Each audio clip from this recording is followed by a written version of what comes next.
വളരെ കൗതുകകരമായ ഒരു വാർത്തയായിരുന്നു. INS വിക്രാന്തിന്റെ വിവരങ്ങൾ തേടി കൊച്ചി നാവികസേന ആസ്ഥാനത്തേക്ക് വന്ന ഫോൺ കോൾ.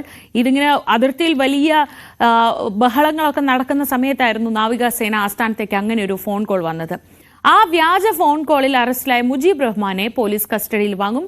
പ്രതി മാനസിക പ്രശ്നങ്ങൾക്ക് ചികിത്സയിലുള്ള ആളാണെങ്കിലും വിശദമായി ചോദ്യം ചെയ്യണമെന്ന നിലപാടിൽ തന്നെയാണ് അന്വേഷണ ഏജൻസികൾ ഉള്ളത്. ഡാനി പോൾ വിവരങ്ങളുമായി കൊച്ചിയിൽ നിന്ന്. Danny, good morning.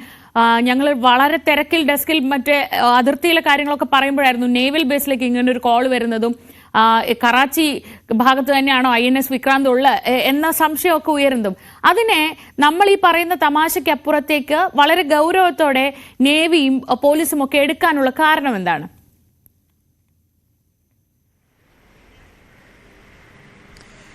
Sreeja, good morning. INS വിക്രാന്തിൻ്റെ വിശദാംശങ്ങൾ അന്വേഷിച്ചുകൊണ്ട് ഒരു ഫോൺ കോൾ വന്നു എന്നതിനപ്പുറം ഈ ഒരു സാഹചര്യങ്ങൾ, ഓപ്പറേഷൻ സിന്ദൂർ നടക്കുന്ന സാഹചര്യങ്ങൾ അതീവ ഗൗരവതരമാണ്. ഒപ്പം ഈ കറാച്ചി മേഖലയിലേക്ക് INS വിക്രാന്ത് നീങ്ങുന്നു. അവിടെ നങ്കൂരമിട്ടുകൊണ്ട് തന്നെയാണ് അവിടുത്തെ ഒരു ഓപ്പറേഷൻസ് മുഴുവൻ നിയന്ത്രിക്കുന്നത്. അങ്ങനെ വളരെ തന്ത്രപ്രധാനമായ സ്ട്രാറ്റജിക്കലായ ഒരു നീക്കം നാവികസേനയുടെ ഭാഗത്തു നിന്നെല്ലാം തന്നെ സംഭവിക്കുമ്പോൾ തന്നെയാണ് ഇതിൻ്റെ പൊസിഷൻ ചോദിച്ചുകൊണ്ട് ഒരാൾ വിളിക്കുന്നത്. അത് നാവികസേനയിൽ തന്നെ ഒരു അമ്പരപ്പ് ഉണ്ടാക്കുന്നുണ്ട്. കാരണം അങ്ങനെയൊരു കോൾ വരിക, പ്രത്യേകിച്ച് ഒരു സിവിലിയൻ കോൾ ആ രീതിയിലേക്ക് അന്വേഷണവുമായിട്ട് എത്തുക. പക്ഷേ അത് പറഞ്ഞിരുന്നത് പ്രധാനമന്ത്രിയുടെ ഓഫീസിൽ നിന്നാണ് എന്ന് വിശദമാക്കിക്കൊണ്ടാണ് വരിക. അത് തുടക്കത്തിൽ തന്നെ അവർക്കത് മനസ്സിലായി. അങ്ങനെ ഒരു ഇടത്തു നിന്ന് അന്വേഷിച്ച് നാവികസേന ആസ്ഥാനത്തേക്ക് വിളിക്കേണ്ടത് പോലുമില്ല. കാരണം അവർക്കിതെല്ലാം PM ഓഫീസിൽ നിന്ന് ഇങ്ങനെ വിളിച്ച് അന്വേഷിക്കുന്ന ഒരു രീതിയോ ശൈലിയോ ഒന്നും തന്നെയില്ല.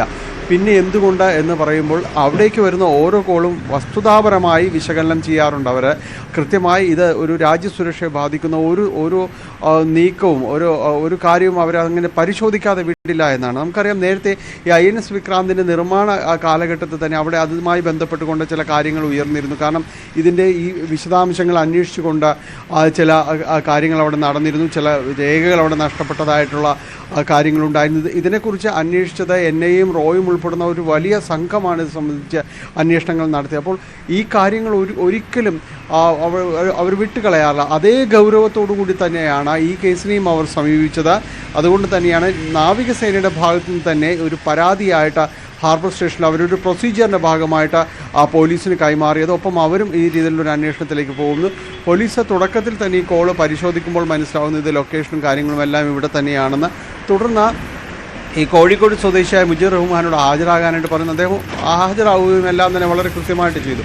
പോലീസിൻ്റെ പരിശോധനയിൽ മനസ്സിലായത് കഴിഞ്ഞ കുറച്ച് നാളുകളായി ലഹരി ഉപയോഗിച്ചത് മൂലമുള്ള മാനസിക പ്രശ്നങ്ങൾ ഇയാൾ ചികിത്സയിലാണ് എന്നതെല്ലാം തന്നെ ബോധ്യപ്പെട്ടു. പക്ഷേ അങ്ങനെ ഈ കേസ് അത് ആ രീതിയിലേക്ക് കൈകാര്യം ചെയ്യാൻ പറ്റുന്ന ഒരു കേസല്ല എന്ന് തന്നെയാണ് അന്വേഷണ ഏജൻസികൾ പറയുന്നത്. അതുകൊണ്ട് ബഹുമുഖ ഏജൻസികളുടെ ചോദ്യം ചെയ്യൽ ഇപ്പോൾ ഇൻ്റലിജൻസ് ബ്യൂറോയും അതോടൊപ്പം തന്നെ റോയും NIA-യും എല്ലാം ഉൾപ്പെടുന്ന ദേശീയ ഏജൻസികളടക്കം ഇദ്ദേഹത്തെ പരിശോധിക്കുന്നു. പ്രത്യേകിച്ച് ഇദ്ദേഹത്തിൻ്റെ ഈ സമൂഹ മാധ്യമ അക്കൗണ്ടുകൾ, അതിൻ്റെ ഒരു ഇടപെടൽ എങ്ങനെയായിരുന്നു, അതിൻ്റെ സ്വഭാവം എങ്ങനെയാണ്, ഇയാളുടെ സഞ്ചയങ്ങൾ എങ്ങനെയാണ്, ഇങ്ങനെ ഇത്തരം കാര്യങ്ങളിലെല്ലാം തന്നെ വസ്തുതാപരമായ പരിശോധനയ്ക്ക് ശേഷം മാത്രമേ ഈ കേസുമായി ബന്ധപ്പെട്ടുകൊണ്ട് ഒരു വിടുതലുണ്ടാകൂ. ഇയാൾ മാനസിക ചികിത്സയിലാണ്, ആരോഗ്യ ചികിത്സയിലാണ് എന്നെല്ലാം തന്നെ പറയുമ്പോഴും അതുകൂടി സ്ഥിരീകരിച്ച് ഉറപ്പിക്കേണ്ട ബാധ്യത കൂടി ഈ അന്വേഷണ ഏജൻസികൾക്കുണ്ട്. അങ്ങനെ നിസ്സാരമായി കാണാൻ കഴിയില്ല. നേരത്തെ ശ്രീജ സൂചിപ്പിച്ചതുപോലെ നമ്മൾ വായിക്കുമ്പോൾ അത് ഒരു ചിരിയോടുകൂടി അത് കടന്നു പോകുമെങ്കിലും അങ്ങനെ അന്വേഷണ ഏജൻസികൾക്കൊന്നും അങ്ങനെ കാണാൻ അത്തരം ശീലങ്ങളിൽ പെട്ടവരല്ല. പ്രത്യേകിച്ച് ഈ ഒരു സാഹചര്യങ്ങളിൽ നിൽക്കുമ്പോൾ അതിനെ കൃത്യമായി അന്വേഷിച്ച ശേഷം മാത്രമേ ഈ കേസുമായി ബന്ധപ്പെട്ടുകൊണ്ട് ഈ കോഴിക്കോട് സ്വദേശിക്ക് ഈ കേസിൽ നിന്ന് വിടുതലുണ്ടാകുമോ അല്ലെങ്കിൽ നടപടികളിലേക്ക് പോകുമോ അത്തരം കാര്യങ്ങൾ അറിയാനായിട്ട് സാധിക്കുകയുള്ളൂ. എന്തായാലും അദ്ദേഹം ഇപ്പോൾ ഈ റിമാൻഡിലേക്ക് പോകേണ്ട ജുഡീഷ്യൽ കസ്റ്റഡിയിലേക്ക് പോയിട്ടുണ്ട്. ഇനി പോലീസ് അപേക്ഷ നൽകി അതിൻ്റെ കസ്റ്റഡിയിൽ വാങ്ങുകയും വിശദമായി ഒന്നുകൂടി ചോദ്യം ചെയ്യുകയും ചെയ്യും. ബന്ധുക്കളെ അടക്കം ഈ കാര്യത്തിൽ ഇതിൻ്റെ ഒരു പരിശോധനയ്ക്ക് വേണ്ടി ഇയാൾ പറയുന്നതും അടക്കമുള്ള കാര്യങ്ങൾ ശരിയാണോ എന്ന് നോക്കും. ഒപ്പം ഇയാൾ ഇതുവരെയും ഫോൺ ചെയ്തതായിട്ട് സമ്മതിച്ചിട്ടില്ല എന്നതുകൂടിയുണ്ട്. ശ്രീജ. ശരി ഡാനി, ഈ ഇത്തരം ഫോൺ കോളുകളൊക്കെ വളരെ വളരെ ശ്രദ്ധിച്ച് തമാശയ്ക്കൊക്കെ ചെയ്യുന്നതാണെങ്കിൽ പോലും, അതല്ല ഇനി എന്തെങ്കിലും അസുഖത്തിന്റെ ഭാഗമായിട്ടൊക്കെ ചെയ്യുന്നതാണെങ്കിലും അതുണ്ടാക്കുന്ന പൊല്ലാപ്പ് ചെറുതാവില്ല എന്നതിനൊരു ഉദാഹരണമായിരിക്കട്ടെ ഈ സംഭവം. നേവൽ ബേസിലേക്കൊക്കെ ഫോൺ ചെയ്യുമ്പോൾ പലതവണ ആലോചിക്കണം. കാരണം വലിയ വെല്ലുവിളികളായിരിക്കും പിന്നെ നമ്മളെ കാത്ത് ഇരിക്കുന്നുണ്ടാവുക. ശരി.